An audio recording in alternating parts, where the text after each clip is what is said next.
by the door, or if you'd like to speak to the board later on, please do that as well. Any announcements? Okay, seeing that there's no announcements. Moving on to our Leads Award, Superintendent Stuckey. Thank you. Well, tonight we honor Mount Angel School District students for excellence. The Leads Award exemplifies the best of what our students offer to their peers, their school, and their community. LEADS, or LEADS, stands for L, leadership, contributions in and for the student body or the school, and or representation of the school at events. E, effort, short or long-term improvement in individual practices. A, achievement, unique skills the student represents for the school or demonstrates in the school. D, diversity and inclusion, contributions that increase practices of inclusion for all students in the school and the school district. And S, service, contributions in and for the community and or the school. So tonight we recognize one student from each school who has demonstrated one of the LEADS characteristics. Each student stands out as a model of excellence for others. Tonight, each building principal will share with us what is unique about the student, and we will start with the high school, Mrs. Brendan. Come up, Jasmine. Hello, everyone. This is Jasmine Perico, and she is our Leads Award winner for the month. Her nominators say this about her. Jasmine is incredibly compassionate and always goes above and beyond to help those in need. Whether it's offering a listening ear, providing practical support, or simply being there when someone is struggling, her kindness is unwavering. Her genuine dedication to making a positive impact in people's lives sets her apart as a true leader. And a second nominator said this: she is an example of leadership and effort because she is always helping everyone keep it positive. And if someone feels left out or feels like they aren't doing their best, she will go up to you and cheer you up. For example, she will tell you, it's okay if you didn't understand the drill. We all have bad days, but don't let that stop you and don't let that sport define you. She is someone I look up to. So please join me in congratulating Jasmine Perico.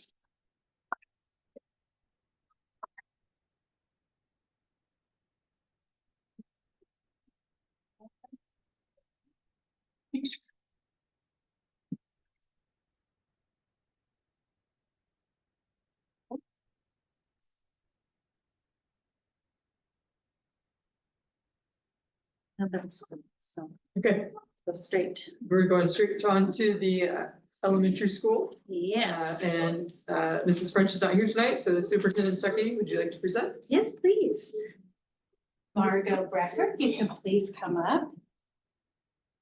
Wonderful things said about you, Margot. You are deserving of the LEADS Award in several areas, but especially in the area of effort. Margot sets the bar high for herself and others in all areas. For example, she manages her time extremely well and truly never wastes a minute of her learning time or others. This ability to optimize her time with focus and grit has led her to extend her learning and embrace rigor this year. Margot could also receive this award for her service to others. You should hear how she brings stories to life for the first graders. Her academic achievement, her leadership ability, as well as her kind, compassionate, honest soul. She embraces the class mantra of "we can do hard things" with fierceness. I can only imagine where these successful student traits will take her in the future. Congratulations, Margot. Thank you.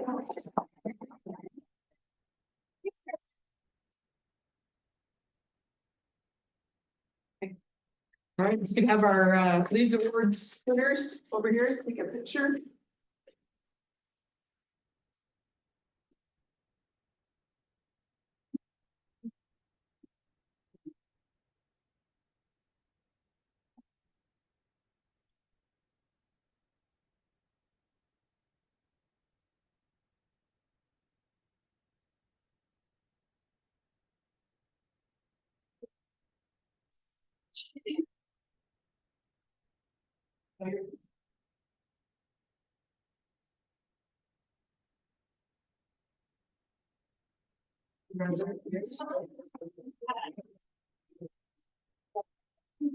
Families are more than welcome to go if you would like, or you can stick around, up to you. I don't think you want us to stick with this. Yes. Yes. Thank you.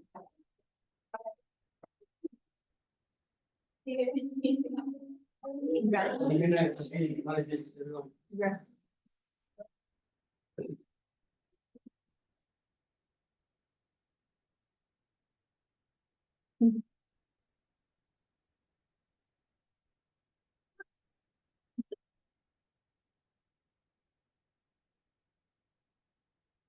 Our high school leadership presentation will be later on this evening. Our student rep is having some car trouble, so he will be here as soon as possible.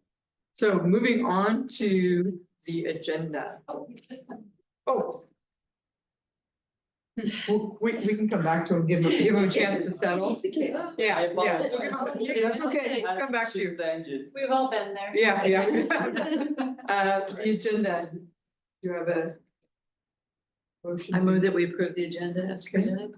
Got a motion, do I have a second? Moved and seconded, any discussion? All in favor? Aye. Passes unanimously. Move on to the consent items. A motion to approve the consent items. I move to approve the consent items. Second. Moved and seconded, any discussion?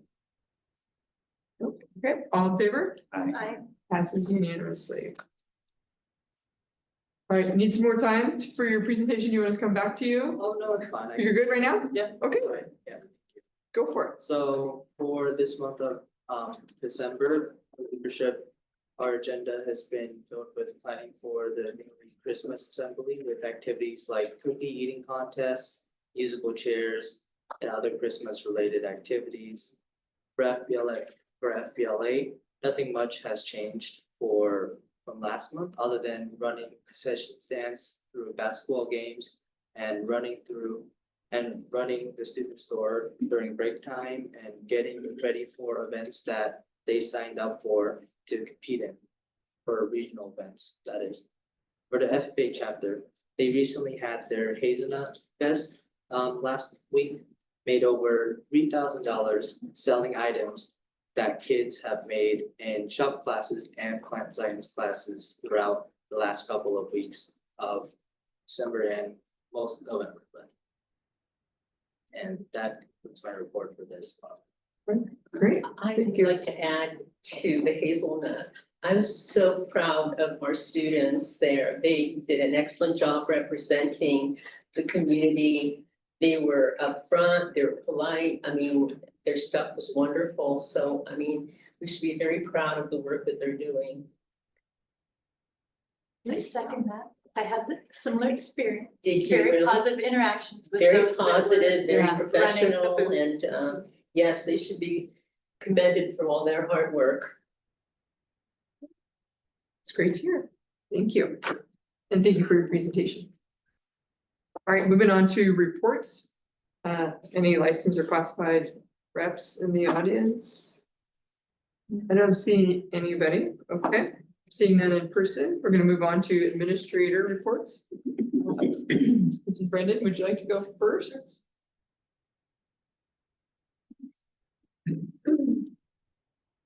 Good evening, everybody. I want to notice that last time you asked about a math update, and because the scorecard is our planned update, we need to do this, and so I'll have the math update for you the No next problem. week. Okay. So I was pretty happy with what I saw on our scorecard, given that this is the first time through, and I really didn't know about plucking numbers from the air to put here. You know, you kind of look at past history, our N size being small, or our achievement and growth and data in the year can probably change a lot. And me being new to high school, it was really challenging and good to set these goals. And then when I saw where we landed, I thought, oh, that's okay. we're all right, we're on track. So on the academic excellence scorecard, you'll see that math in grades 3 through 8 and 11, there's the district goal, and then the JFK goal is underneath that. We achieved, while the goal is about SBAC, or the Smarter Balanced Assessment, or the state assessment, the progress monitoring isn't available in the state assessment, and so we used MAP as our progress monitoring. And so we have the goal then is yellow. So I'm looking at the yellow box in the first goal. Are you with me so far? Mhm. Okay, so the yellow box says that the 44th percentile was our goal for achievement, and the actual is down underneath that. So the actual is the 37th percentile. So not meeting the goal, but we have made good progress toward the goal. We have strategic actions that we're taking with MAP that are new, that I'm hoping you'll see shifts to that number when we take our second administration of MAP in February. I don't know how deep to go with the scorecard, so I'm gonna roll to the next one unless you have questions about that first. Did we get I know we had an adoption, it was even for the advanced placement, well, for math. That the set of materials is dictated by the OIT Okay, program. okay, Yes. thank you. Mhm. Then we have English language proficiency, which I'm really excited for the future at some point when we see our ELPA data, because of the focus that we've put on this and the way that we're supporting students this year and the way that we're assessing. So I think that you'll see a lot of growth. You see the district goal above, the bold JFK goal below. We want to go from 0% demonstrating proficiency up to 4% demonstrating proficiency. But the structures that we're using this year are so different that I think we'll see even bigger growth than that. And we'll see a lot of students exit from ELPA with the support that we're giving. As you can see in the green, we're on track. I thought we would have 2% of students with a 4, which is a passing or higher in this formative assessment that we use, and we have 10%. So we're doing great there. On-time graduation is to go, the 2024 predicted will be 94%.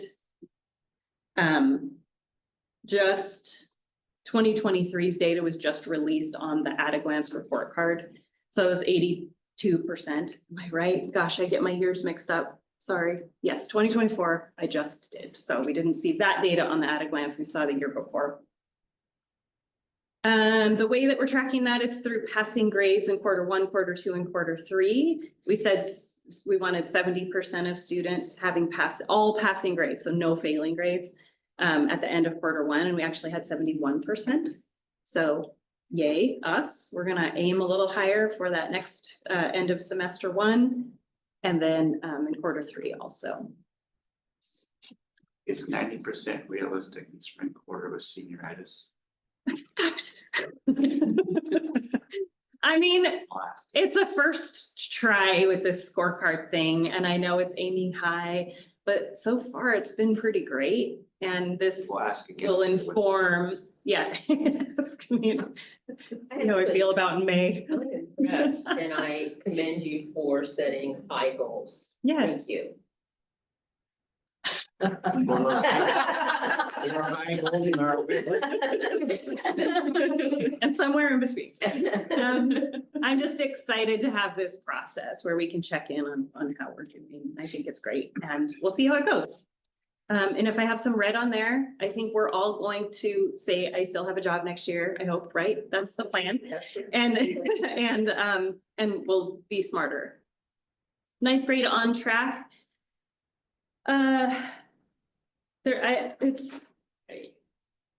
Groups are different, and this one is giving me a lot of opportunity to learn.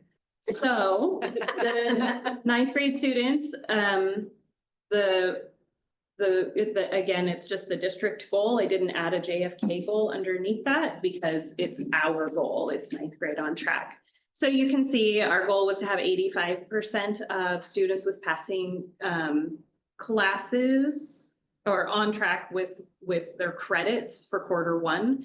And we only have 73% of those on track with credits after Q1. Credits don't lock in until Q2, to, the semester is over, so that's when it really matters. So we're doing all of our normal communications with a few extra layers. I added some video communications so that parents and students can see this isn't just an F letter, isn't us just being horrible. It's like, we've done everything we can. Parents, can you please help us just like get to the finish line and have us do that in a healthy way. So that's what that's about. And hopefully by Q2, you'll see some green there. Oh, and then I have thriving students. I did have a thriving students scorecard with student belonging. You can see there's a little bit of clunkiness because we went from the belonging survey to Studer. And so the belonging survey asked about if you don't feel like you don't belong at school. And then the Studer survey says, I feel like I belong at school. So we're it's like asking different things. So you can see the change in numbers there. Our goal was to have 40% of students agree or strongly agree with the statement that they feel like they belong at school, and 41% said they agree or strongly agree. And there was like 39% in the neutral category. So for high schoolers, that feels pretty great. Yeah. But I didn't say neutral on my goal, and so I wanted to keep it clean there. So any questions on anything JFK scorecard wise? Okay. All right. Thanks, everybody. Thank you, Mrs. Green. Thank you. Good job. Mr. Taylor?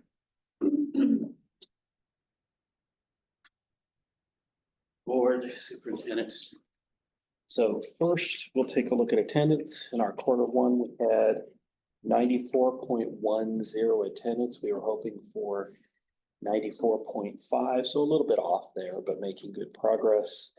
Under regular attenders, so this is the judge of those that attend 90% or more. The goal was 80%. We had 84.76%. Notice that we've gone from 71 to 76 to 80, and in the first quarter, 84.76%. So I think the message is getting out there, and really attendance is a cultural shift.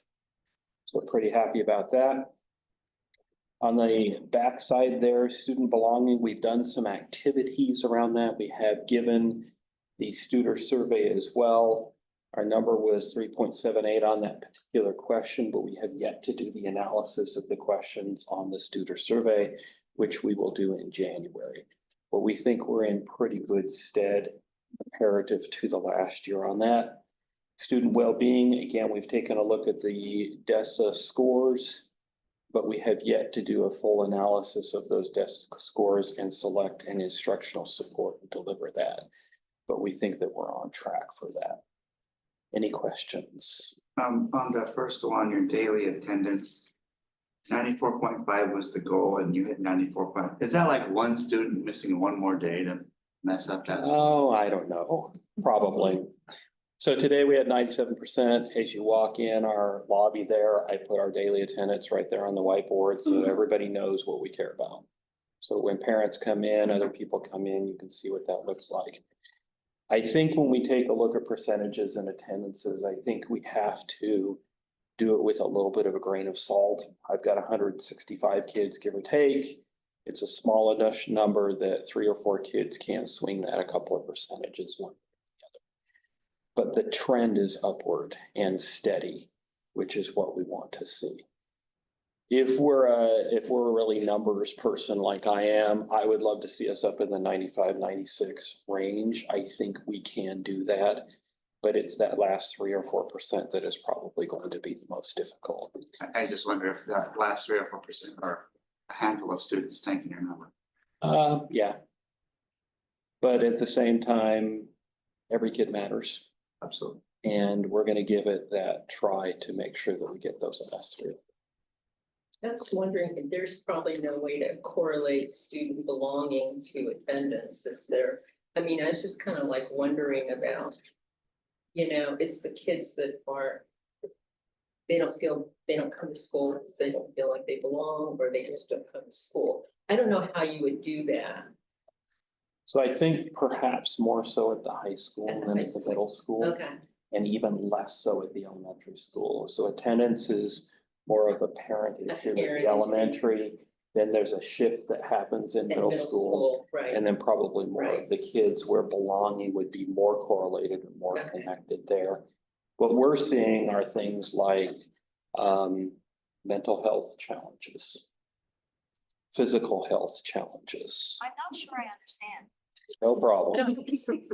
I She's confused too. I don't know. don't- So those are more of the trends that we're seeing are challenges that go beyond the school walls. Where we have some really significant in-depth family challenges. You talk about divorces, you talk about other things going on in the family where your heart just breaks and you're like, Yeah, you know, we're here for you. We're here to be your safe place. I want to say that drugs and alcohol are also a part of that equation. Where again, we are here to be your safe place. But it's very difficult when part of that energy is parental in nature and drugs and alcohol are involved.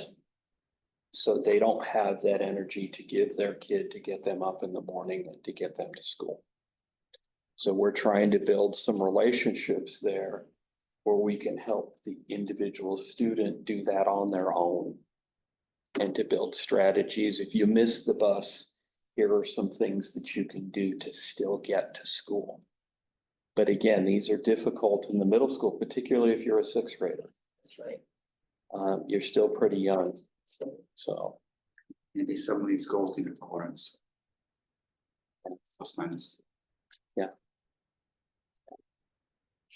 And I think trend is what I look at, and the trend is where it needs to be. On attender, we're up, which is good because that's an indication of people that are missing a ton of school. And on attendance, we're really flattening out a little bit, which is again, good because 94-95% is a good score for middle school. Great questions. Thank you. Thank you, Mr. Shannon. Superintendent Secretary, you're gonna talk about the elementary scorecard. I do, and I apologize because this gift was given to me late this afternoon and I haven't thoroughly vetted it myself, but I do see that we have school scorecard goals in 2 of the 3 areas. I also noticed that there is some areas that need to be completed still. And so I would like to provide you with an update next month when everything is complete and comprehensive for you. But I do think it's worth spending a few moments of time talking about math. I know that is very much an area of focus for the school board. The school goal is the average of students who exceed in math in grades 3, 4, and 5 will increase from 26% to 31% or better as measured by OSAS, or the Oregon Assessment System. And as far as strategies, they've either been completed or attempted. If I had to give this a color over on the right side, I probably would give it a yellow, but I would talk with Mrs. French about that to confirm that. English language proficiency, which is the next goal. We have the district goal, and I don't see a school goal there, so we'll follow up again with having complete information for you. All of these strategies have been put into place. The interim measurements, there is data in all 3 columns and we want it in one. And so I'll be working with Mrs. French to make sure we get you accurate information on what happened during that first round of assessment. And I am not able to provide a color because of that this go round. And then on the back side, for student well-being, we have overall 86% of our kindergarten through 5th grade students will score in the typical or strength range of the DESA. And that is a very high standard to set. So I will be interested in looking more at the data. What I see here is we have interim goals, both first and second reporting, and we only have first reporting that we want to focus on. So I want to go back and again clarify and make sure and get you complete information. Are there questions that I can answer or take back to Mrs. Could French? you ask Mrs. French with the math? And I could be wrong, I know we started a new program, but we were doing assessment and something when we were measuring kids' math growth on a different assessment, and we've converted everybody to that one, the new assessment, and is that what those goals are written? Yes, Okay, thank you. you're welcome. Any other questions? It looks like maybe they did one diagnostic already. Yes, they have. And there'll be another one mid-January to beginning of February. Thank you. All right, thank you, Superintendent Stuckey. Director Gordon?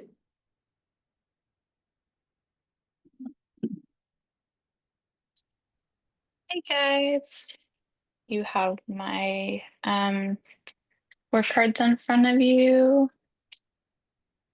I don't need to like share my screen, do I? Nope, we have it. Awesome. Then I have to, do multiple things at one time. So similar to what everybody else said, I'm going to start with academic excellence, which was a little tricky, as I explained, was that 2 months ago. But each of the LRC teachers has gone through their students. And so if you look at the bottom left, they each created the kind of table. Some did a spreadsheet, some did a table for their students, and determined who had either a reading goal, what their MAP score was, and if they met or didn't.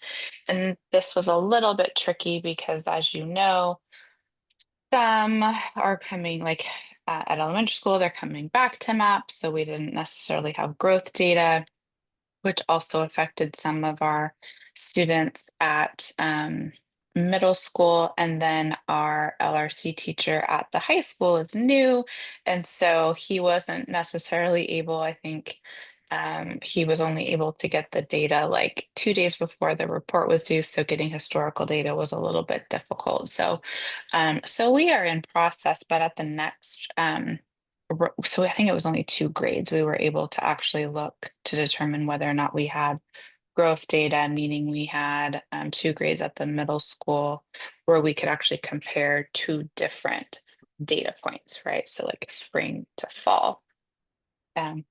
But the data is there, and now that we'll be using the same assessment system from fall to winter or winter to spring, we'll actually be able to compare that growth data over time.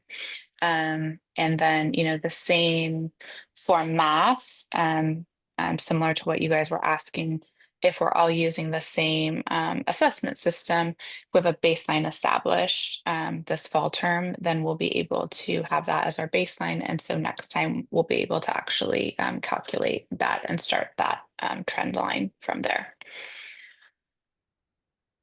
Questions about that one? I feel like a broken record from what you all have already heard. That's just how we're using that data to, 1, see how our students with disabilities are growing, and 2, if there's any connection to the services that we're providing on the IEP. So that's the purpose behind that goal. Okay. Okay, thank you.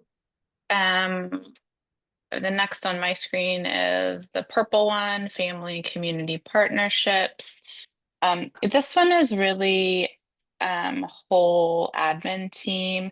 My piece in this is trying to look at the connections that I have and how can I try to build those bridges with the principals, superintendent, our family engagement specialists, and how can we work holistically in tackling how we're doing community, family, just district level pieces, and making those connections, because it could be that, some of us are planning something and some of us are planning something, and it gets a little disjointed, and we can work together and serve our community better if we're all working together. And so we're working on one big master schedule. And so that's my role in all of this right now.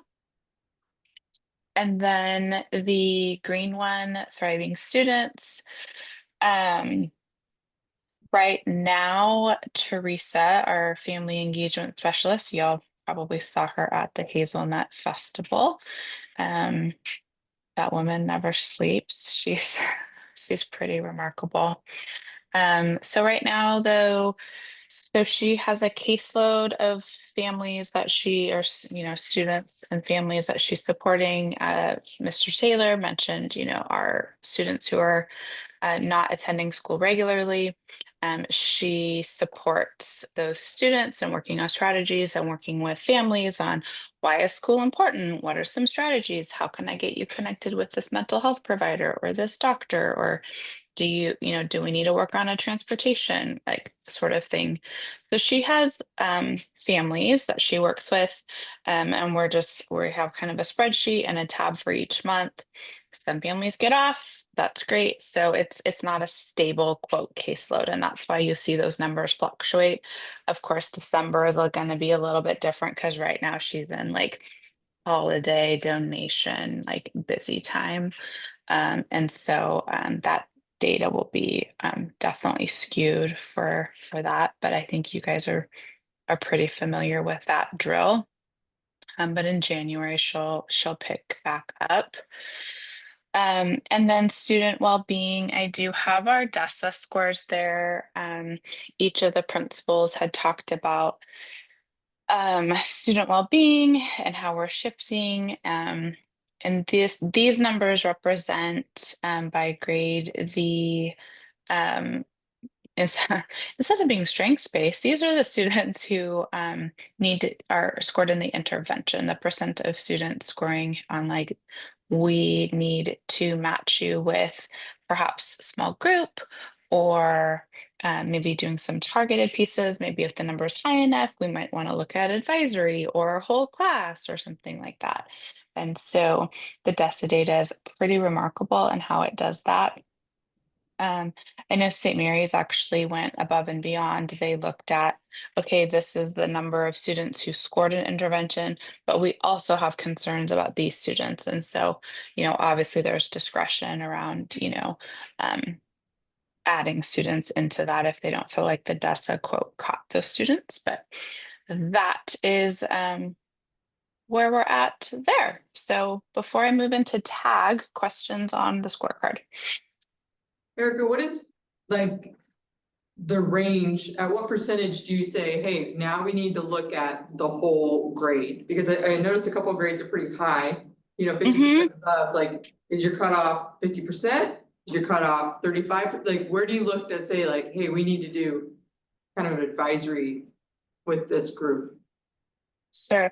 I don't know that I have like a hard and fast, because I would also look at like, what is the makeup of the class? Like, some of our classes are a little more squirrely than others, right? What is the strength of the teacher? Do we want to push in and have like the counselor go in? What are the ages like? I think there's like some multiple factors there. I would also look at, because that's like one number, we can look at breaking down the different competencies and maybe some of the competencies that we want to push in and address larger group, and some we might. So I would probably dig into the data a little bit deeper on that.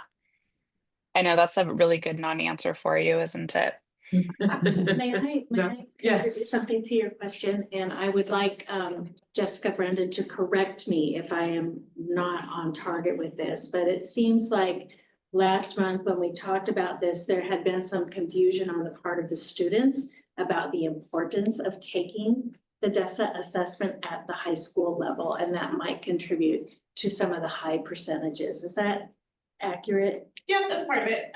We have a history of just like putting things in front of kids and just do it because it said so. And we're realizing what is the worth and value of these numbers and this information that we're getting. And so I shared with staff the DESA, here's the data. And they said, oh gosh, well, they're just clicking through it. Well, okay, let's take it and see. And so I've gotten through the training, the ability to have staff take the assessment so they can see what's in it. And then we can see the reports also that come from that, and how it's a really good communication tool to use with families and with students to say, what are you good at? What are you strong in? And what needs work? And then the same with families too.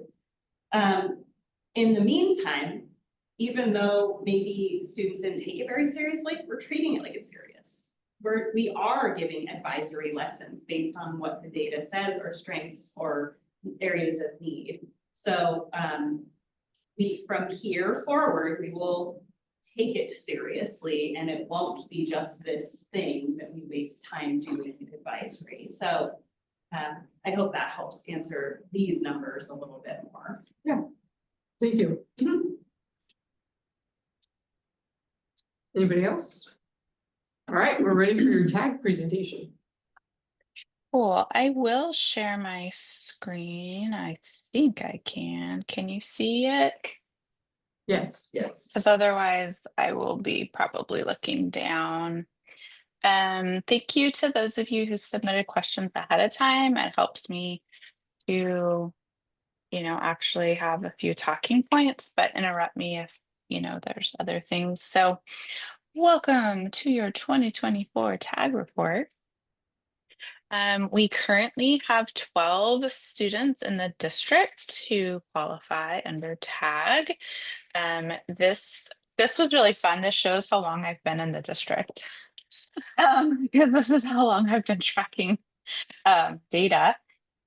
And I had to look back. Sherry, you've been here this whole time too. So I had to look back at like all the letterhead on my previous report. So you can see though, I bet it doesn't take, too long looking at this. What do you notice about this data?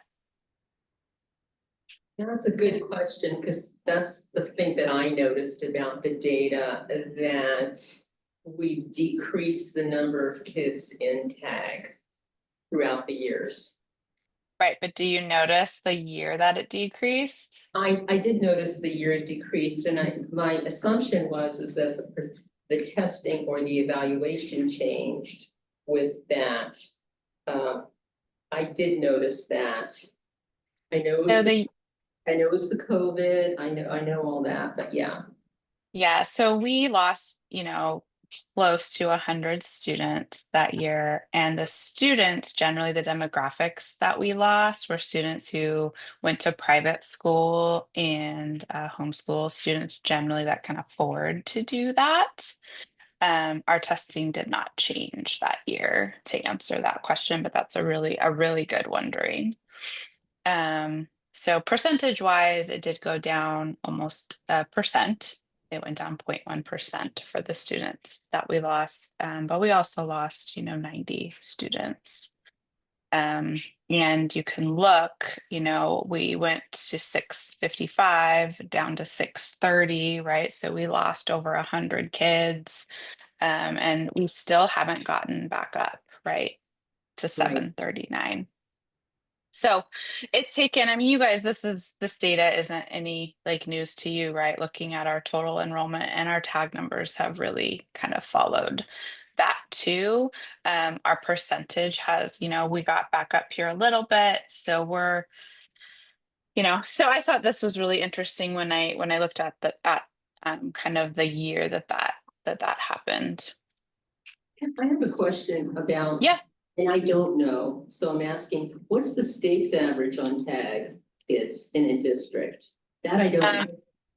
I don't know the state's average because it's so different from state to state. I did link an It's from article. state or from I was just kind of curious, are we in the ballpark or not, or? Yeah, we're not necessarily low. It's very different because it really depends on socioeconomic status, parent education. But if you looked at, you could look at comparable schools that have the same SES, and you could look at comparable schools that have basically, small schools or whatever, just to see what, I was just curious, because I have no idea, are we in the ballpark or not? Yeah, we did that last year. We compared that article that I linked. Actually, I noticed that the link wasn't working beyond the Northeast, but last year we were able to do that for like any zip code. And we were right where we were supposed to be based on the demographics of the district.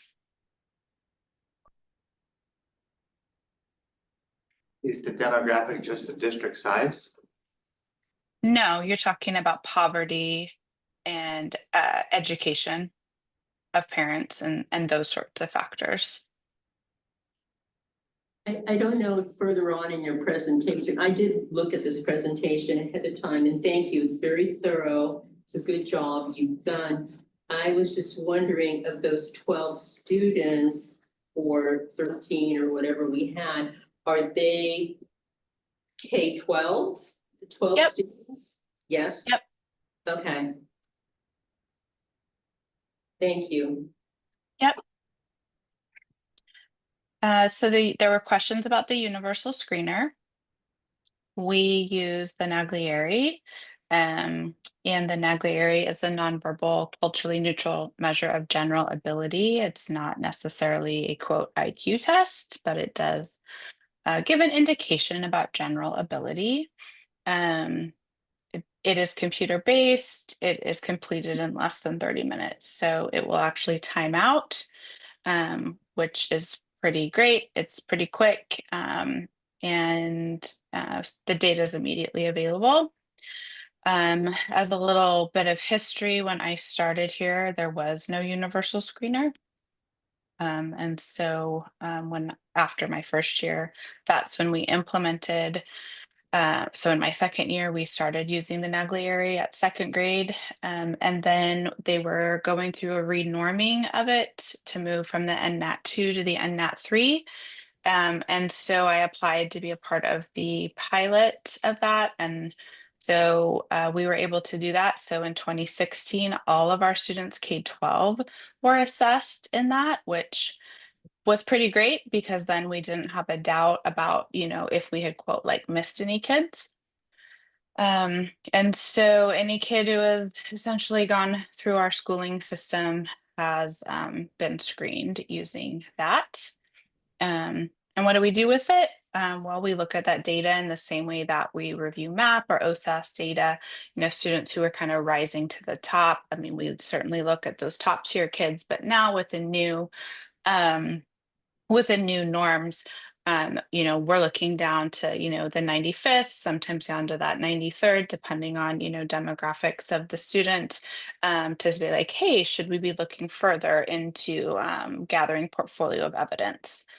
And I know there's been a lot of questions about the universal screener, and I just want to reiterate that we would never qualify or disqualify a student just based on this measure or any measure alone. It isn't like, oh, this kid got a 99% on the universal screener, they qualify.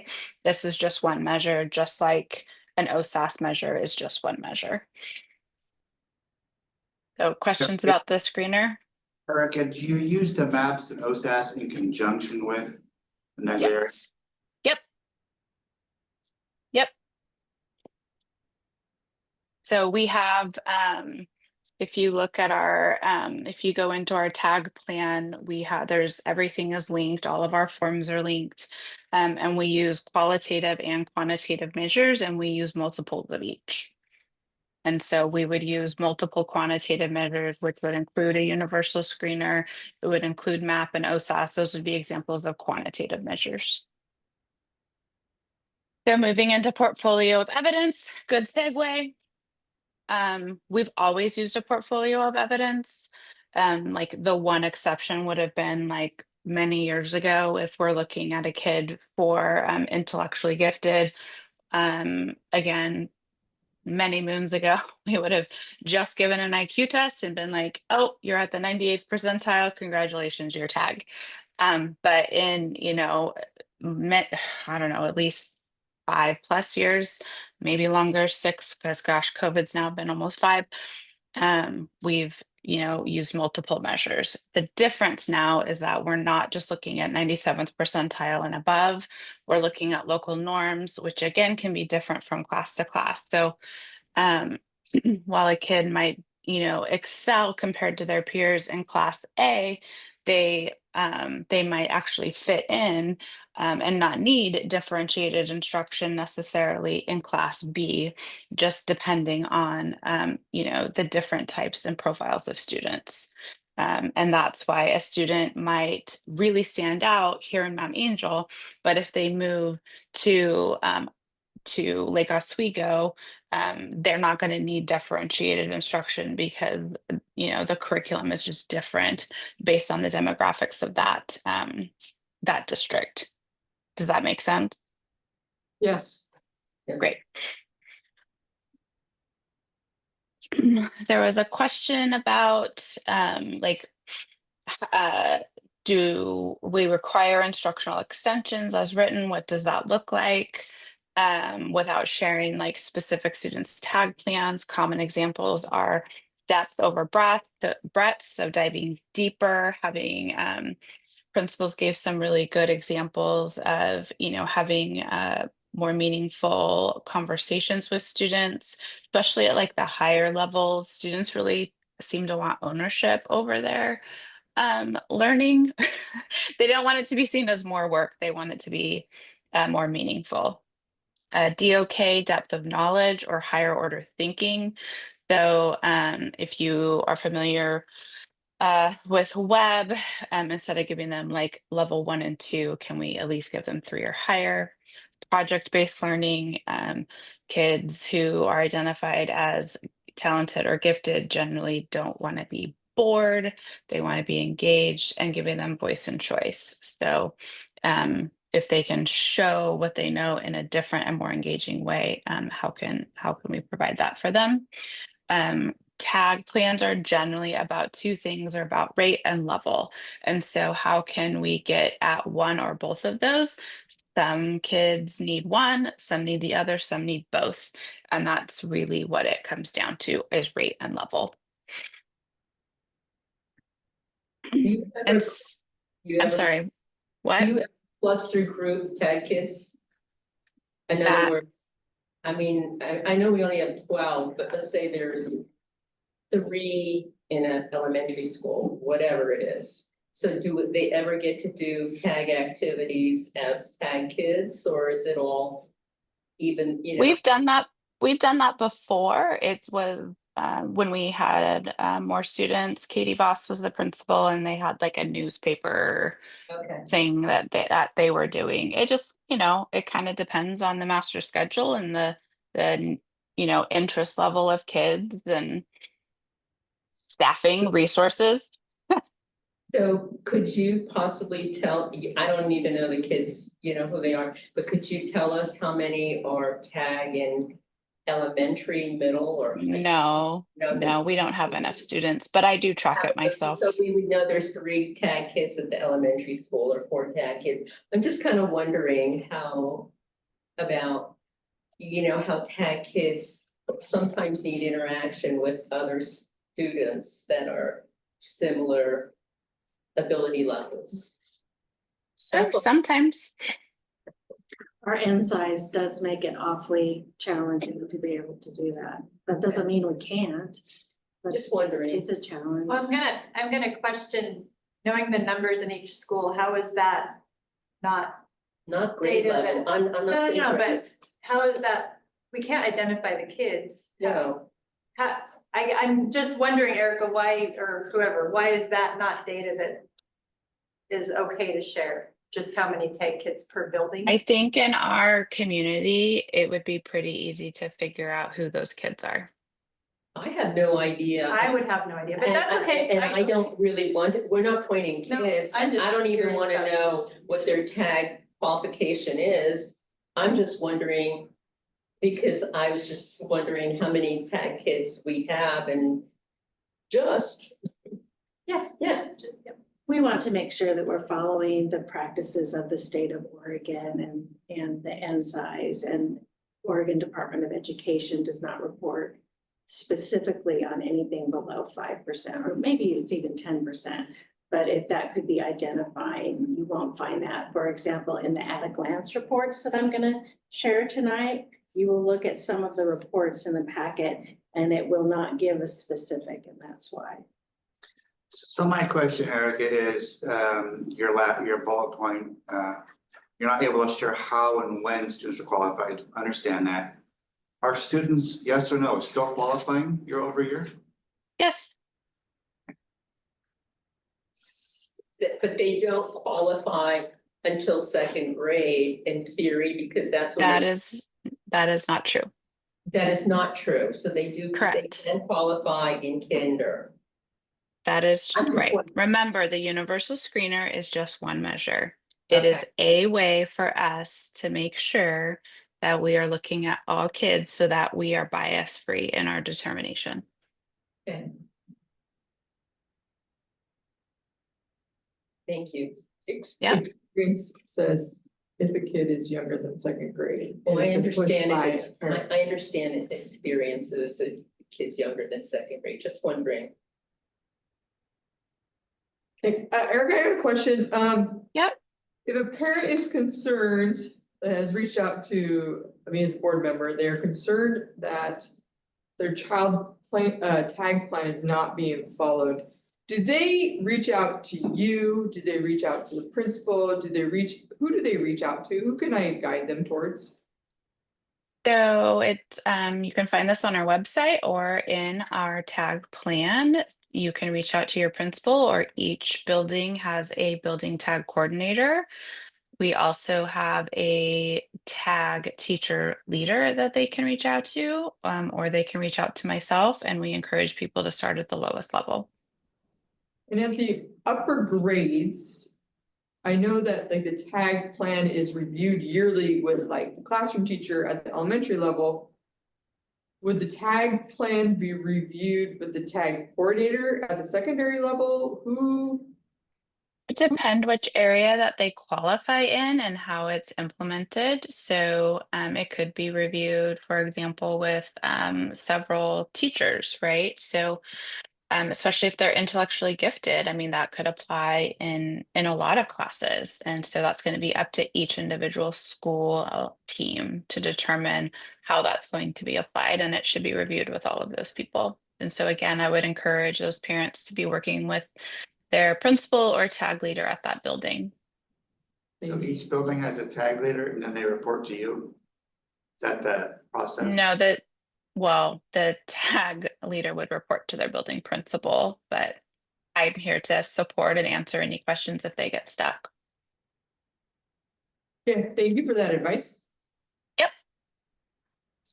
Can I move on to the next slide? Yeah. Thank you. So in the previous slide, so we, like I've said before, we actually have an exemplar plan, but we do need to live the plan that is on paper.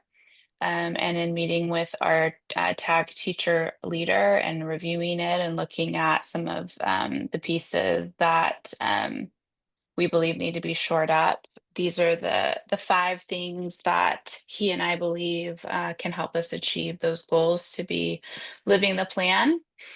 The first one would be to provide or offer some professional learning opportunities on how to write more effective student tag plans, provide professional learning opportunities on how to implement effective student tag plans, providing professional learning opportunities on rate versus level, training school teams on a data review protocol for post Naglieri.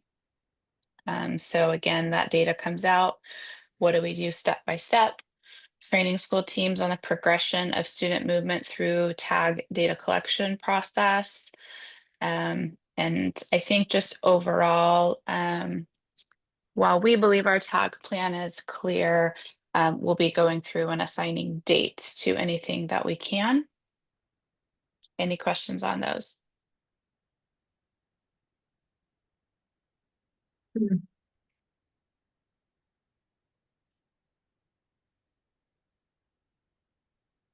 So how often, so the tag plan is written, teacher has helped to review, but the teacher knows about the tag plan.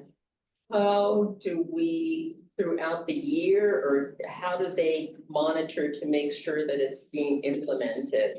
I mean, the teacher's doing the best that they know how, so the tag person helps in that monitoring?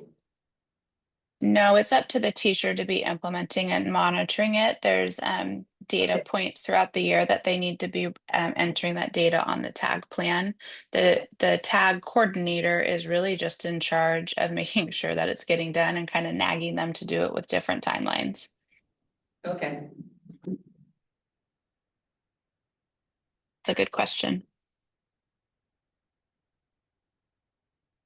Other questions?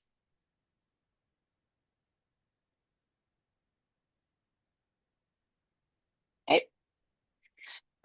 One really interesting strength is we're actually doing pretty great as far as dual identification in the area of disability and tag. We certainly can shore up in a lot of other areas. I have linked some other resources for you. Any other questions before I sign off?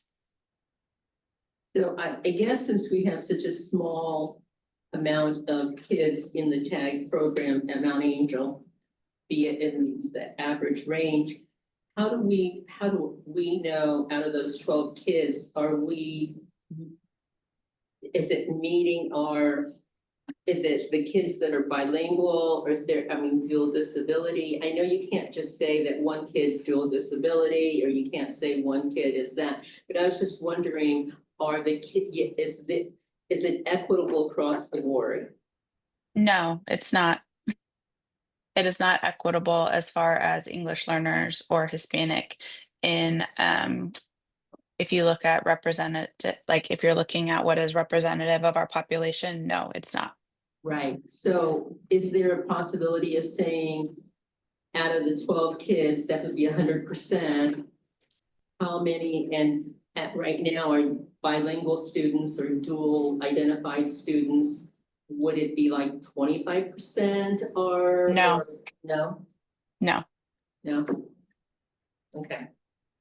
And we have been working on that for many, many years.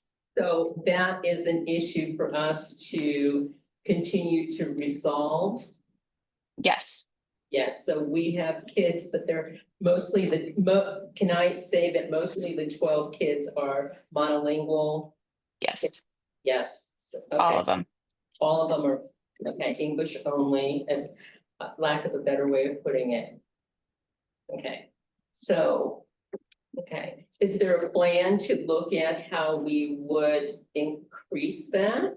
Because I'm sure there are kids that are tag that are, since you mentioned, I understand that you could be an IEP and be a tag kid, that I understand. I also understand that you could be bilingual and a tag kid. So are we working on trying to figure that out for the future, this year, maybe? Yep, I think we have a really robust data collection plan. And if you look at how we collect data, if you look at the plan on paper, implementing things takes time.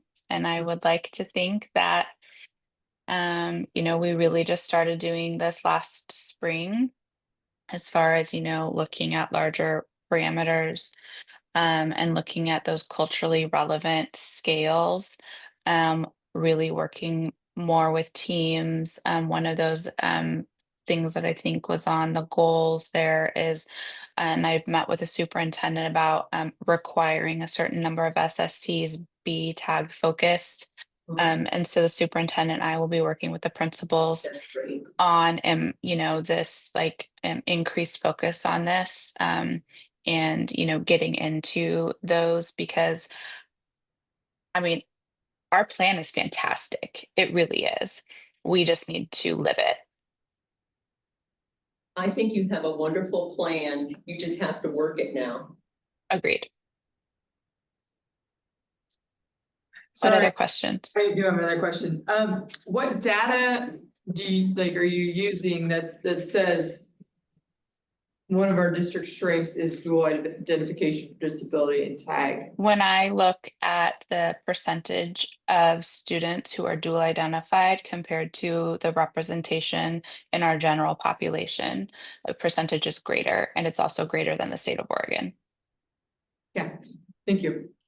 Yeah, it's actually double.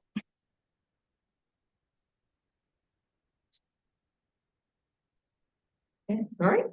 Thank you so much for answering all of those questions. Yep, you bet. Thanks, guys. All right, moving on to our budget report. Ready. Okay. Okay, first one up is the food service report. You can see one thing to note, so we had a pretty good reimbursement from the federal government and the state, so both of those are reimbursements for the food.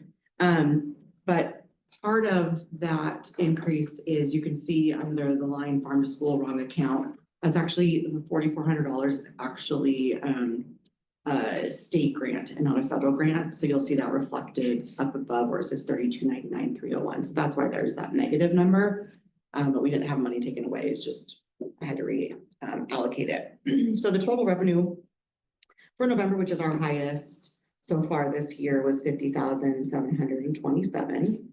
So we are on track right now so far for revenue. And then expenses, just a normal month in terms of salaries and benefits. Another, what appears to be our normal month for food supplies as well. So our total expenses for the month is a little less than 54,000. And so we still are running at a positive ending fund balance. But we are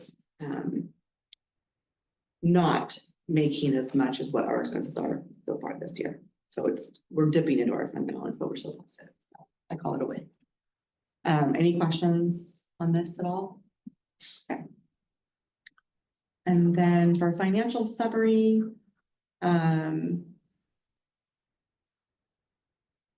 you can see that we're starting to get our property tax revenue. So for November, we collected 605,000, then 920,000 for December. That's what I've seen that's going to be coming so far. So that's more of an accurate number. Prior year's taxes, that is a negative number. And that is because they, how do I explain this? The prior 2 months, September and October, they should have actually been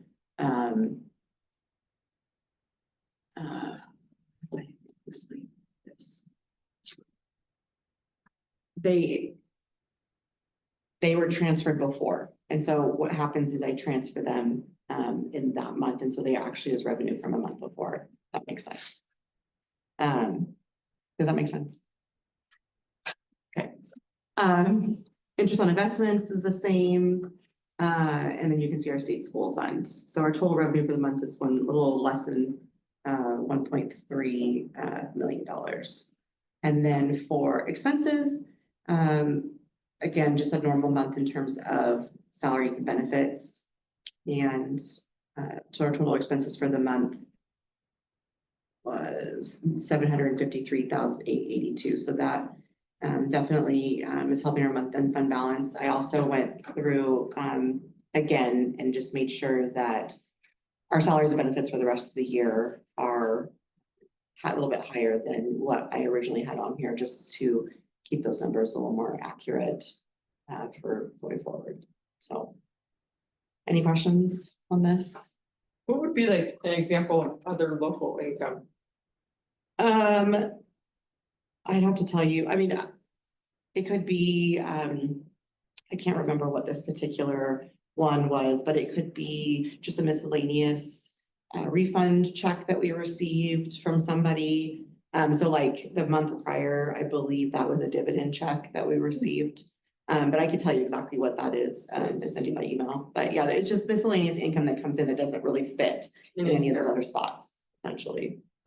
And then that big one at towards the end of the year, that's our solar panels. So that's a big chunk in there too. But normally it's just miscellaneous things that we get refunds on.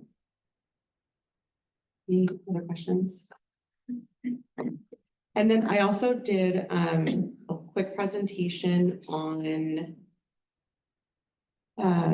PERS, because a good question came up about the fact that you're seeing a lot of information in the media about the fact that there's some districts around us that are really being affected by some increase in PERS rates. And we fortunately are not. And I wanted to kind of explain why. in case you guys get questioned, by the community. So, first off, I wanted to just briefly talk about PERS. When they determine what the rate is that we pay on our payroll, it covers future benefits. So they look at, you know, the potential for the upcoming retirements, what they're projecting that the salary growth will be, also past debt. As you all know, we're paying for the PERS when it was first implemented. They changed it, but they cannot change the folks that were grandfathered into those really great programs. So we're paying those past debt and then shared expenses of other employers in a pool. So we're in the school district pool. And so we have a baseline percentage that we're basically all paying to help support the pool. Oh, I'm sorry. I'm looking at it right here just fine. Let me see how I do that. Why is it not showing? Okay.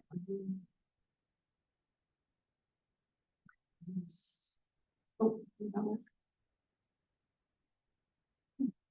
There it is. Okay, sorry about that, guys. And I'll get this emailed out to you as well. So, it's a percentage of payroll. It's a different percentage depending on if it's a tier 1 or tier 2 salary, or if it's an OPSERV employee. We get new rates every biennium, and there's 2 factors that affect rates. And it's investment return and payroll growth. And to kind of give you an idea of why there's a big jump. So the cumulative return on investments is about 4% versus they assumed 14%. So obviously a big difference there. And then system-wide payroll growth was more than 20%, or nearly 2 times the assumption. So what that does is that increases part of the calculation, 2 parts of the calculation, the final average salary, and then ultimately the retirement benefits. So both of those things are also adding to it. You can lower the rates by depositing cash into a side account or taking out a pension obligation bond, which is where those districts that you're seeing these huge jumps, they had side accounts. And so I wanted to explain a little bit about side accounts. So they're extra deposits made to a dedicated PERS fund, and the funds, like I said, could come from cash or bonds, and it's invested in the overall PERS portfolio. And then what they do is they draw down over the 20 to 25 years, depending on how much it was, and it's used to reduce the payroll rates through a rate credit. And so the valuation, they evaluate every 2 years, just like they do the actual rates, and they calculate rate credits as the fixed percentage of payroll. And then that every year they're aiming towards getting that side account to 0 before the end, the 20 to 25 years, depending on what your term is. And they do that based on the assumptions about investment returns and payroll growth. And so what happened is that payroll growth over assumption caused the balance of the side account to decrease more quickly. So they, in 2022 and 2023, there was significant payroll growth. And so because of that, it drew down these school district side accounts quicker than they anticipated. And so because of that, their rate credit is dropping quicker and ending quicker than what they had planned for.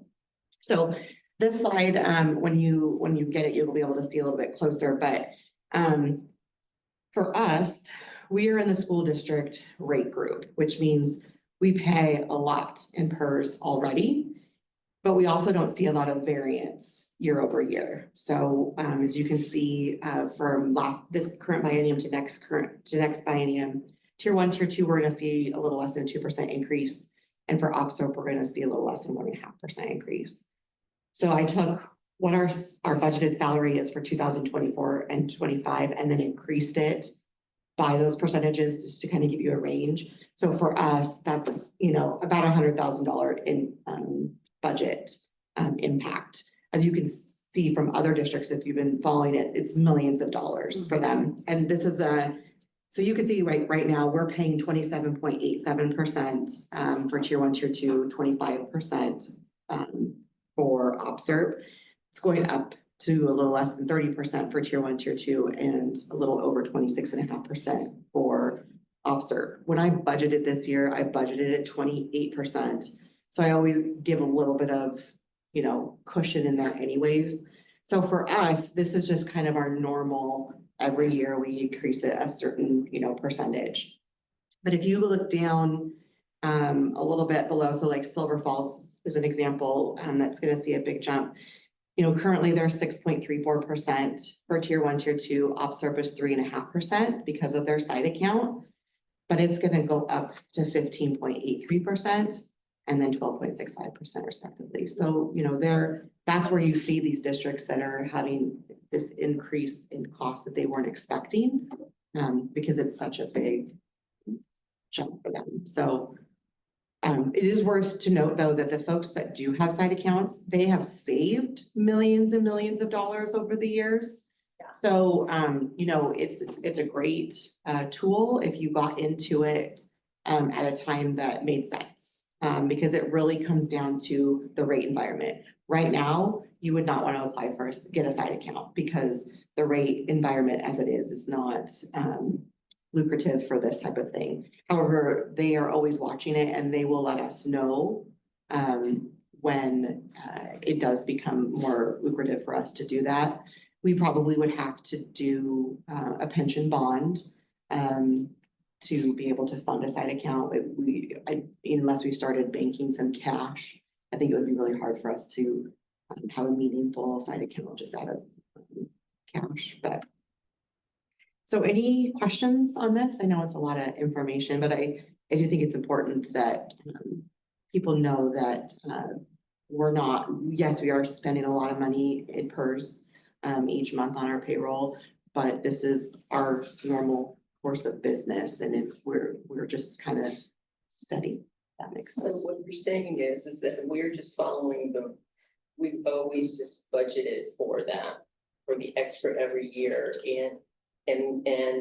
and we've just stayed with the norm of the game, you know, it's gonna increase. While other school districts, this is where I'm trying to figure out, did not wisely do the same. No, they wisely took out a site account. Oh, they did the side account. Correct. And so they were getting these rate credits because they had this money and they were, But we did not have a side account. correct. We did not have a site account. That's why that was the better choice for us. Well, not necessarily. Not so, but Because That's the choice we made. the and choice so- we made, right. but now, okay, Right, so this is it. these districts, most of them, there's like 100 and some, they said. They've been saving a ton of money over the years, because they've been paying 5% and we've been paying them 25%, I got right? got it. And so, but what's happening is they thought they had a few more years to plan for this. And because of this increase of payroll and when they did the new biennium, this was a shock to a lot of people. And so they weren't ready. You know, you can't really prepare for that No, you by can't. next year. And so, yeah, no, the folks that did site accounts, the majority of them, they were really great moves. They got into it when it was a really great rate and they made a lot of money and they did a really, great thing. I can't speak for why we did or didn't have, Yeah. a site account. It may not have made as much sense for us. Well, because it's they're smaller. turned out okay for us now. Yeah. I mean, yeah, Although we're paying close to We're- 30% and Silver Falls is at 15%. Right. I mean, the increased percentage, yes. right, so we're okay in the sense that we're not gonna see a big jump, but we're not gonna see big budget cuts as a result of this. That's correct. We are still paying way more I in know we are comparison. paying way more, but those districts that are starting to up more will continue to up. They'll continue to pay up. They'll catch up to us. Potentially, yeah. Yeah. It could be. Yeah, it just Okay. depends. So, yeah, we're definitely not in a better situation in terms of overall costs, but we are in a better situation in terms of like what the media is saying is that we're at this point, PERS is not going to be a reason for us to have to do budget cuts. Makes sense? Okay, thank you. Yes. Thank you. All right, Superintendent Stuckey, now it's time for your Now superintendent you're. report. Right.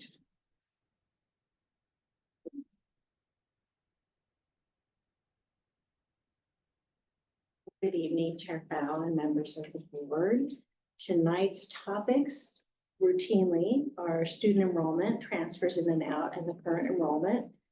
The Oregon School District and School at a Glance reports finally came out, so I'll be able to share that information tonight. And in your packet, prior to the printing or the pages that are in my report, there's a more detailed report of the at-a-glance report cards, as well as the Oregon Department of Education Integrated Plan Annual Report. I'm touching on it briefly in my report.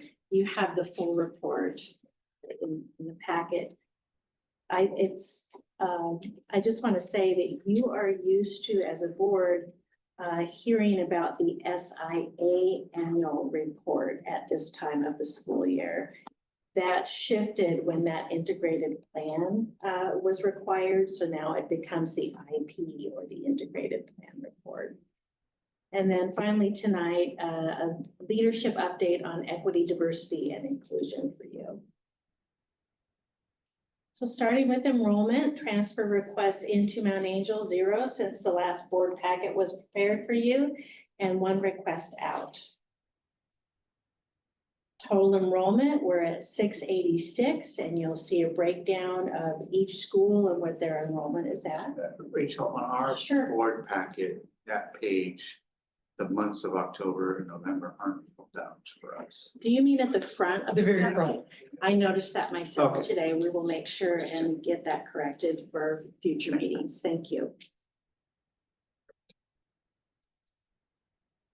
The Oregon District at a Glance report. So these first 3 pictures or images that you're going to see have to do with graduation in some way at the high school. On track to graduate, up 3% from the year before at 94%. Those are 9th graders that are on track, and Jessica Brendan talked about that already this evening of where they're at right now this year with on track to graduate. On-time graduation, 82%, no change from the previous year. When we look at on-time graduation, it can get confusing because we have the at-a-glance reports that come out, and then in January, we get last year's graduation rates. So this is actually almost 2 years old. Right. That now So, makes so, sense. does that help to, reframe it for you? So we'll have more graduation rate information for you in the next 6 weeks or so. And then finally, the 5-year completion rate is up 7% at 91%.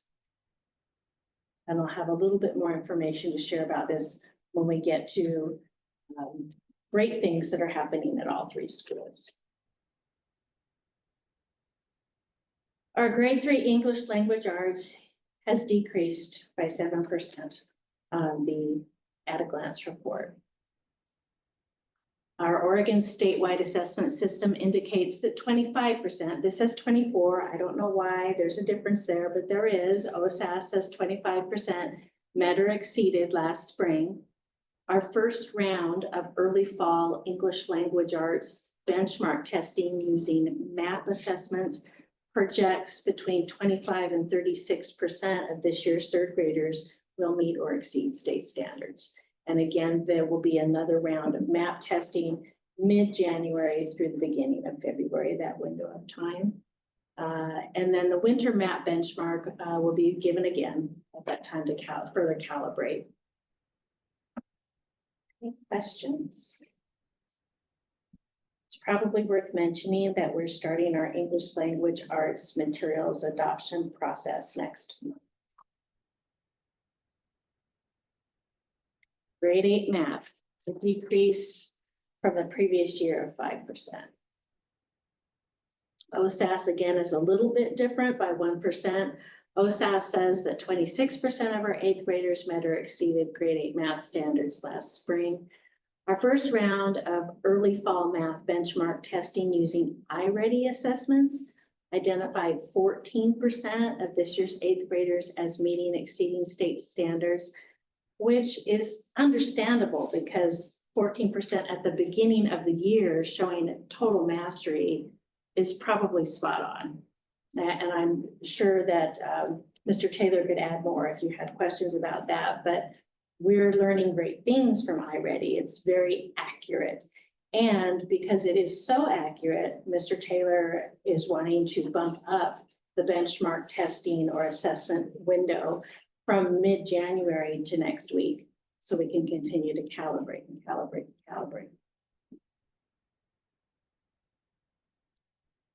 All right, some celebrations, some difficult news, but let's talk about recognition also.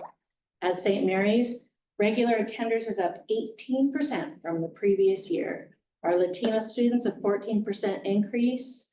Students experiencing poverty, an 18% increase. English learners, a 12% increase, and students with disabilities, a 15% increase.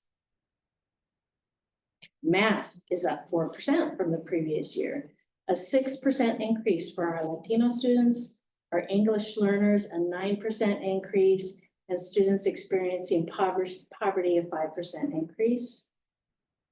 And science is up 4% for the previous year, and I didn't have a breakdown to share with you of different demographic groups, but overall up 4%. So great work at St. Mary's going on. Also recognition at the middle school. Regular attenders is up 8% from the previous year. Latino up 10%. Students experiencing poverty up 7%. English learners up 11%. And students with disabilities, a 5% increase for attenders. English language arts is up 1% from the previous year, but for English learners, it's 5%. Something's really going great there that's working for our English learners. And then science is up 6% from the previous year. But wait, there's more. JFK recognition. Regular attenders up 15% from the previous year. For our Latino population, a 24% increase.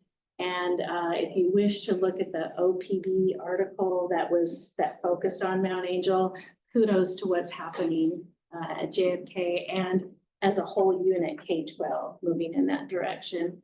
English learners up 21%. Students experiencing poverty up 21%. Ninth grade on track, up 3% from the previous year. For our students experiencing poverty, it's a little bit higher, it's at 4%. And 5-year completion is up 7% from the previous year. So that is a brief representation of the at-a-glance reports. Do you have any questions about the at-a-glance reports? It's looking like maybe we need to turn the heat on. Is it cold in here? I'm really cold. Okay. That's just one That's okay. barometer. Okay, That's why we bring layers. that's right. That's right. Integrated Plan Annual Report, and as I mentioned, it used to be called the SIA or Student Investment Account Annual Report.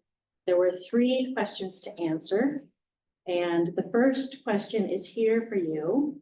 As you review your progress markers, overall reflection responses, and reflect on plan implementation, how do you see your progress contributing to the outcomes and strategies in your plan and, excuse me, your LPGT or longitudinal performance growth targets, local optional metrics? It's a one mouthful, question. isn't it? That's one question. And there are 5 progress markers that are associated with this. You'll see in here that it talks about the outcomes and the strategies. The one thing that I was able to do in our integrated plan, because that was a huge process, a long process, an intense process, I was able to take, I know this is very small print, but you'll recognize it because it's from our strategic plan. I was able to say, outcome A is academic excellence and pull the language from the strategic plan. And the strategies below that are in yellow are there are commitments off of our strategic plan. So outcome A, academic excellence, was an outcome, and then the strategies. Outcome B, thriving students with strategies. And outcome C, engaging family and community partnerships. Safe and welcoming schools didn't play in part here, so I didn't put those in.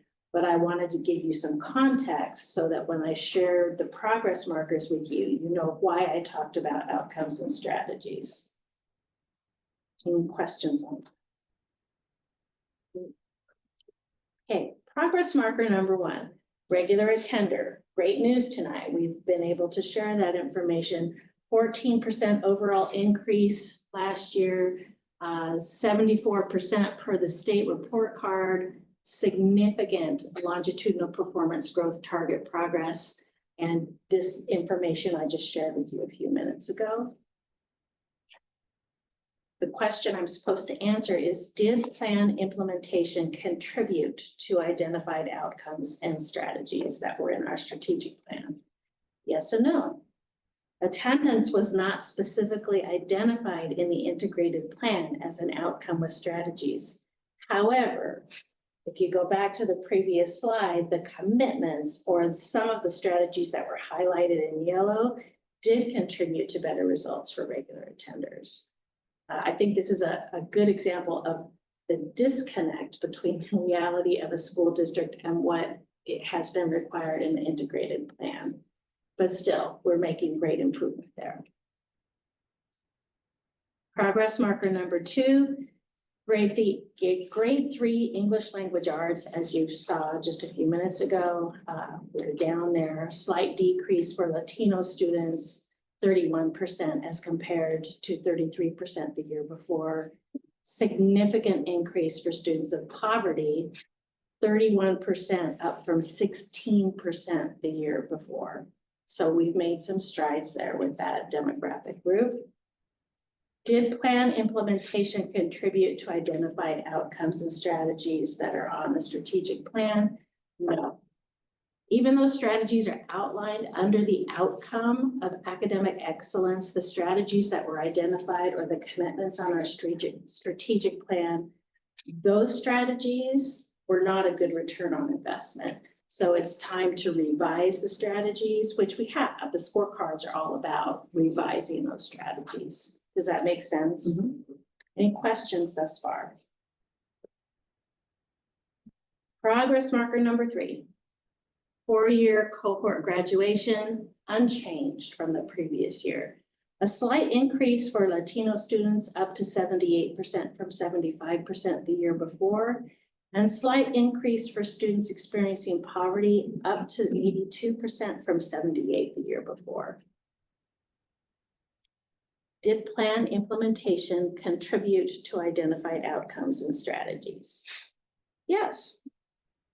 The strategies that were highlighted in yellow in that second slide, A1, A2, A3, and B1 are applicable here and did contribute to better results. Progress marker number 4, 5-year cohort completion, up 7% from the year before per the data on the state report card.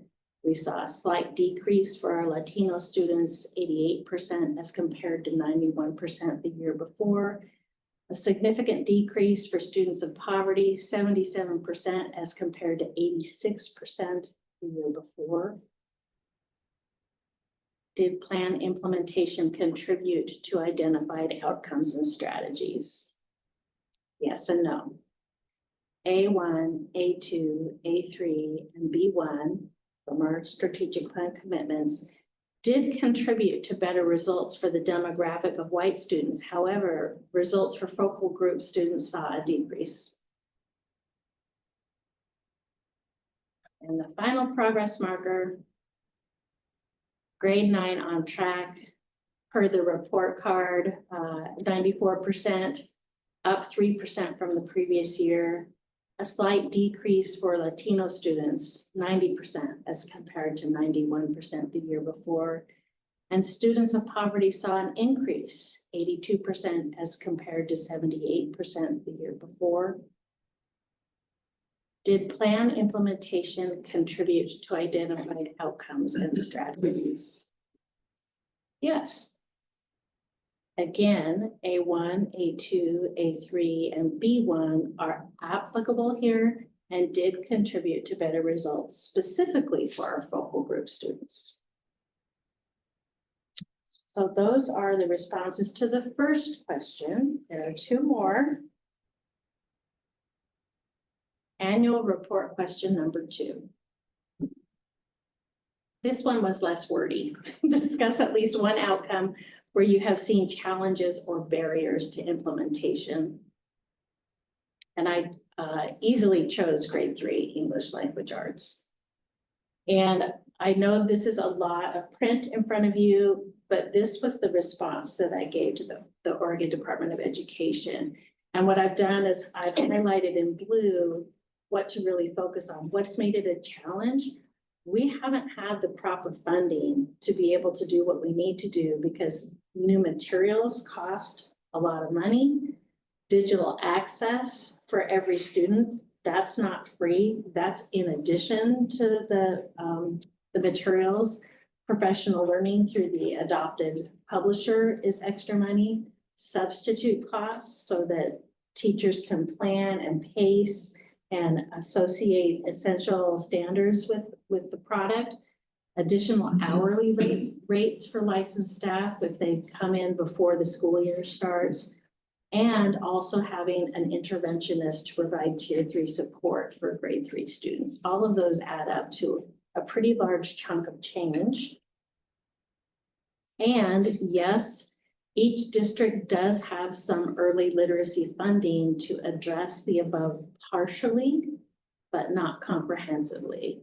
In addition, our early literacy funds are partially earmarked for after-school programming. So the funds really compete with each other, the limited funds that we do have.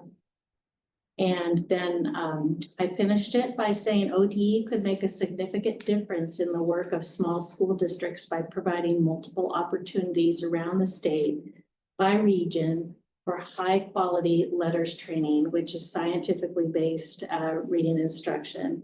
It's time for ODE to move beyond compliance and return to a time when educators benefited from the expertise of ODE.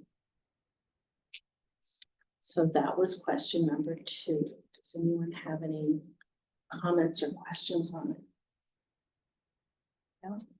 Okay. Almost there. Annual report question number 3. Discuss at least one outcome where you've seen progress. No surprise to anyone. I bet you can guess what it's going to be. Regular attenders. The target for 23-24 was 65%.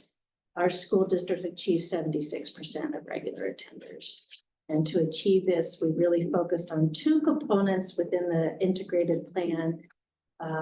You may or may not remember there were 48 questions that needed to be responded to in the integrated plan. One of the groupings of questions was around equity advanced, and another grouping of questions was around strengthened systems and capacity. What I noted was that within equity advanced, there were 4 elements that I believe strongly contributed to the large increase in regular attenders. Professional learning regarding bias, data analysis, routine progress monitoring, Tier 2 and Tier 3 attendance systems and supports being developed and strengthened, and inclusive student and family activities and practices. Under strengthened systems and capacity, recruitment and retention of bilingual bicultural staff has been key to regular attenders and ongoing data analysis. So that is the annual report for the integrated plan. I'd be happy to entertain any questions or comments. No? Right. It's impressive. It is very impressive. We're on the move. We're on the move.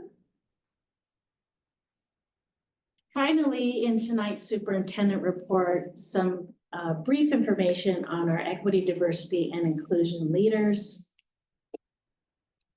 What I've done is to, again, lots of print here, but highlighted in blue. This is a summary of what the position was really about. When we posted the position, everyone that saw this is what they saw. And what you can glean from this is to promote and streamline inclusive practices, be able to apply an equity lens, make sure that you are a strong part of the Equity, Diversity, and Inclusion Committee and the advancement of the school district equity framework. That was really what the summary of that position was. And then some of these, there are maybe 30 essential functions and responsibilities, which I'm not going to go into this evening, but there are a few I want you to see. Supports the inclusion of protected classes by upholding related school board policies and district practices. Support and plan for implementation and advancement of the district's equity framework. Actively advocate for inclusivity. Participate in EDI, equity, diversity, and inclusion meetings. Meet regularly with building administrator. Collaborate regularly with other district EDI leaders. And effectively communicate with colleagues and other stakeholders about inclusive practices. So those are just some of the highlights. We have 4 EDI leaders. We have Esmer Mraz from JFK High School, Alberni Reese from middle school, Naomi Stadley from St. Mary's, and Teresa Murphy from the school district. This is a very nice balanced mix of classified and licensed, as well as central office and the entire district. Questions? Nope. Thank you. Thank you so much for that great report. All right, any board member reports? Okay. Public forum, see nobody here signed up and nobody online. No action items this evening. So Mr. Shecker, thank you so much for being very patient. Come on up for the bond oversight committee update. Hello. So we met, the bond oversight committee met on the 4th Wednesday. And the purpose of the meeting was to give the bond oversight committee in-depth info on the direction we are moving on the replacement repair of the eaves siding in this school, which is in, yeah, it's probably not as bad a condition as it could be. Anyway, PNC Construction put together an in-depth report, including pictures, drawings, and they have like this infrared technology that can show you where the water damage is and whatnot. The report included estimates for repairs, which may be different once the project goes out for bid. They're estimating, I think, about $1 million. The bond oversight committee, the district, OTAC, and PNC Construction had an open and good discussion. We all had a good discussion on the EFS siding problem, how best to fix, repair it, and why we are moving toward replacing the EFS, repairing the substructure and not replacing the soffits. So the soffits are gonna stay because they're doing their job, they're in good condition, they're not leaking. They provide an air vent into the attic of the structure. So there's no way moisture gets inside the structure from there. So we're leaving those. The estimated cost, as I said, is about $1 million. So that's what we talked about. So it'll be all the vertical surfaces of EFS, What's that? all the vertical surfaces Pretty much, yeah. all the way around the building. Yeah, and then where the soffits are, they kind of protrude out a little bit, and there's an air vent that goes That'll be left. downwards, and they'll stay. And then there's actually some brick that has to be removed and some framing and substructure that has to be repaired, I think over by the kitchen, yeah. So, yeah, we're getting to this just in the nick of time before the whole thing falls down. Is this $1 million? Is this kind of like what we're expecting? Is it like twice as much? It's about, I think we had 700 in Okay. the budget. So it's a little bit more, but we don't know. I mean, it could come in at 7, once the bids are. I like your optimism. It might come in at $500,000, we don't know. It might come in Yeah. $200, no. When will it go out for bid? They have to get everything ready. Ready and Yeah, there's a few more steps. few more steps? Yeah, I was hoping right away because everybody's hungry for work, so. Mhm.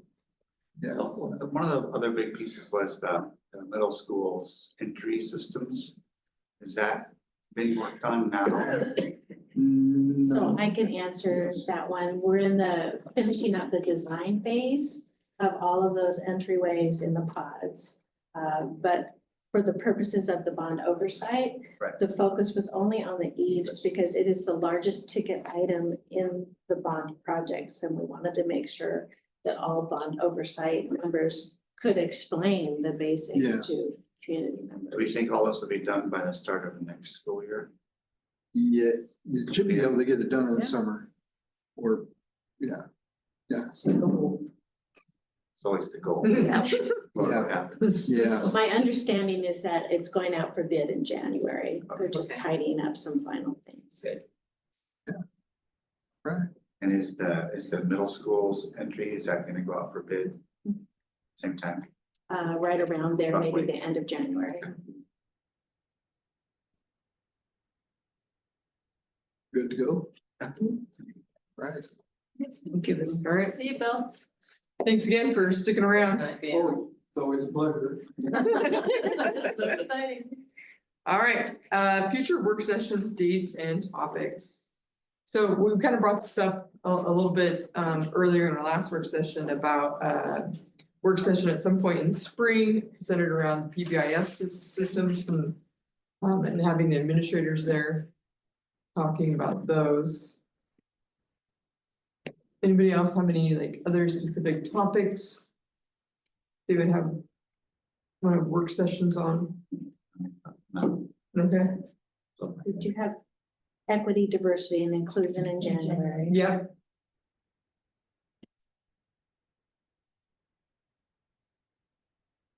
And what's in February?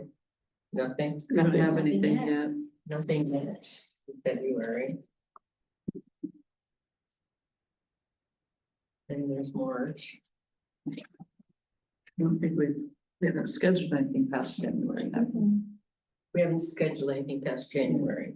Yeah. And so we need to do, and in January, we're looking at what? yeah. PBI. EDI. EDI, Our lens. EDI, and then in February, we could look at, And do Is that too early? Do we need monthly Yeah. work No, we sessions? don't. I don't think. we It's don't, up to you. so, nothing in February, Does March. anybody have any topics that they think we need to? Well, we need to see something at some point with the English adoption at some point, or Yes. Curriculum. In the timeline that I've put together, a recommendation will come to the board at the May board meeting. So there, That could be maybe April. April something, yeah. Okay. Is budget in May? Is that when the budget committee meets? Yes, So May is kind of out. So The if we did budget, it, they would have and things to share if we, like in April that we could look at to see. Sure. Yeah, I mean, there's plenty that can be shared about the process and the scoring and how things get eliminated or put on the table. I think oh, that'd for be the good English for language April. arts. Yeah, for April. Oh, April. For the English language arts. Yeah. Okay, Let's do PBIS in February, is that, February is probably better than March, because March. March is hard with spring Spring break and stuff. conferences and stuff like that for tour. so April. Well, what superintendent, Stuckey, do you think we need to kind of oversee and review and you would like to see the school board have a little more familiarity with? well, a lot has been covered over the last 3 years. Uh-huh. And as far as work sessions, so that makes it difficult for me to answer because I feel like we've been very responsive to Yeah. what you've requested. So I can't really say that there's any one particular Any thing that's burning surfaced there. issues? Respectful communication amongst each other. Yeah. Maybe we need, just kidding. I think we do a nice job at that. PBIS, given where the schools are at right now, I think February is probably too soon. I also think it depends on what you want to get out of that work session. So maybe that requires some individual discussion with each of you about what your desires are. And then we come back and pinpoint a date based on what your needs are. How does that sound? Yep, that's fine.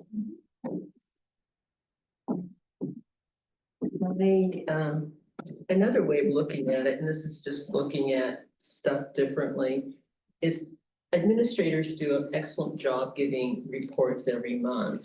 They do a fine job, but do they, instead of giving a report, it would be nice to have administrators do a strength and weakness of their system and what they perceive are their needs and what the school board could help support them with. It's just a different way of looking at life and looking at how we can, because they're doing a really good job, they're working hard. And I want to make sure that we appreciate their work and listen to them. I don't know how we do that, but it is important because they are the movers and the doers for making stuff happen. So it's just really, I don't know, I don't know. So what their needs are, or, I don't know, What do the just a rest of thought. you think about that? I mean, because there's a lot Yeah. going on, there's a lot going on in the schools, and it's a lot of positive stuff. Maybe some of the stuff is not as positive, and you always put a good spin on it, but how can the school board support those administrators? What can we do differently? What can we, even with budget? I know that there's a certain amount of money that goes to each school or whatever, but what are their needs with budgeting and stuff? Maybe it's not for this coming year, but it's for future looking at what we can do differently as we finish our bond and we start modernizing and then moving into some other directions with our schools. I mean, just looking at a future glance, just an idea, there's no Yeah. specific.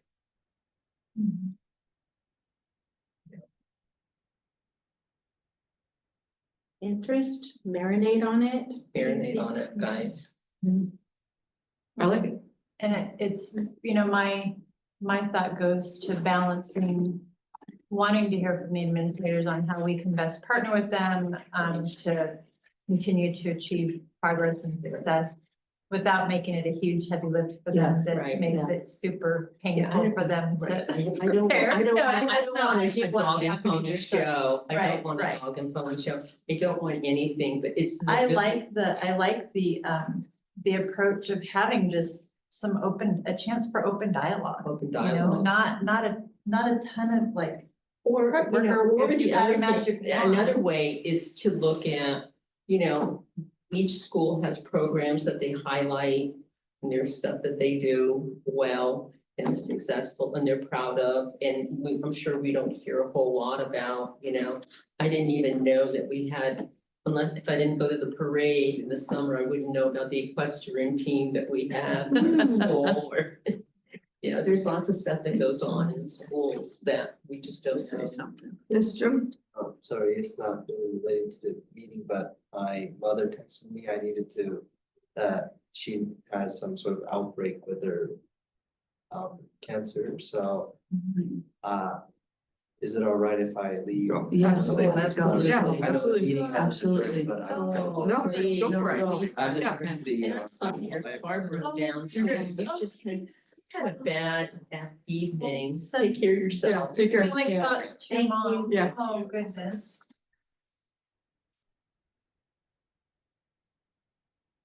And good with the admins, maybe something to include is like, are there policies that they want us to review and look at for whatever reason? Oh, that's a good idea. That's Aren't a good working idea. or, those, policy is always up for review. So. Things that they could just say, this isn't working for me. Yeah. Why do we have this? Sure. And I would say, I kind of like the cadence of one in January and then one in April, that's one per quarter, which might be enough for this school year. And then think about, where we wanna land on the PBIS, information, but I can't think of anything. I mean, in past school years, we partnered with OSBA to just, some specific board operations protocols and things, and I think we're in good shape Mhm. there. I don't I know think that we we are. have a gap Yes. there, so. Yeah, I think things are going pretty well. So And that's the scary part. I because know, I I'm said like it out waiting loud. for, I really appreciate the PERS presentation tonight, and it's just like. Because people ask me all the time, and I'm like, oh, things are just going so great, and I'm just like, Like you read my mind, like, I wonder how that's gonna affect us. and yeah. Well, and I'll share, we hear about like what happened in St. Helens School District with, the principal choosing not to. And I'm proud of our district for knowing that we're all mandatory reporters and we take information that comes in seriously, good and bad and ugly, and just think, Yeah. I think we're doing well. I say. I think so Not too, winning that's the this. scary part. Jinx us, but yes, I appreciate the brainstorming on possible work session ideas. So January's work session is Tuesday, January 28th. Do we want to schedule April's work session now? I don't have any kids in sports. January but, 28th. I think that the Ms. PBIS, Brendan, would you like to wait until the softball schedule is released? Oh, softball. Oh, I just want to. yeah, I don't know if if we're gonna talk about PBIS, if we are, then it has to come to a point where if there's gonna be implementation in the following year, that they're gonna need some lead time, because PBIS is something that I'm very familiar with, and it doesn't happen overnight. It takes a very long and process to have it happen about, So I don't know when you want to schedule it. Well, April is the ELA ELA curriculum materials. adoption. Our board meeting is on the 14th of April. Would we like to do the work session the week after? Sometime the week That after. works. Is that okay? When is it? April what? April 14th is our board meeting, so we could do a work session on the 21st on a Monday, keep it with Monday, or we could do a Tuesday. 21st sounds. 21st, okay, so we'll have it April 21st. Okay. 6:30 at the district office. And then January's is Tuesday, January 28th at 6:30 at the district office.